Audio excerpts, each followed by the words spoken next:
Regardless if you're manually dialing in everything or you're going to use more auto tools, the less tools you touch, the faster you work. Typically, when I go to make other adjustments, I'll use lift, gamma, and gain, but I'd like you to notice below on the screen are saturation, contrast, pivot, and temperature. Saturation's pretty straightforward. As you move, if you feel like a shot feels a little dull, like it's not got enough energy to it, you can increase the saturation. I find myself often increasing saturation to get a feel for really what kind of color is in there. Contrast and pivot are tied together pretty closely.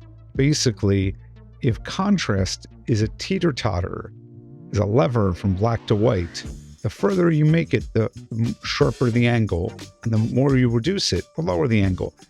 This shot's already had some manipulation. I'm just going to pick a different shot for a moment and bring up this. This is the tone map, and you'll see it's just straightforward. On the image we were working, the tone map has been adjusted. You can see how there's some warmth in the tone map on screen, warmth in the image.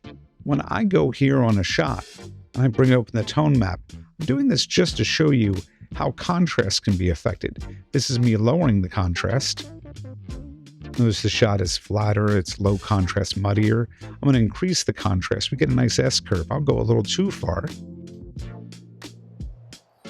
It's teeter-tottering right about here, right at this spot. That's what the pivot is. And I can say I'd like to adjust it to a different point, further to the right, further to the left.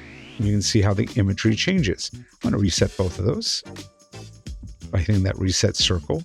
Having seen that, when you come to this shot, yep, we're going to talk a little bit later about using the lift, gamma, and gain, but you may just say, hey, reach out to the contrast, make the contrast higher.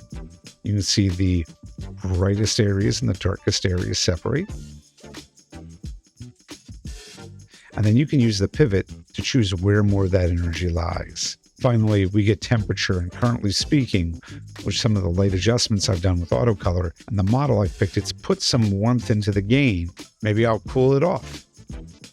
You can see everything becomes bluer. Maybe I'll warm it up. This is up to you as the creative. These are the quick tools, and I tend to gravitate towards them first because they allow me to work very quickly.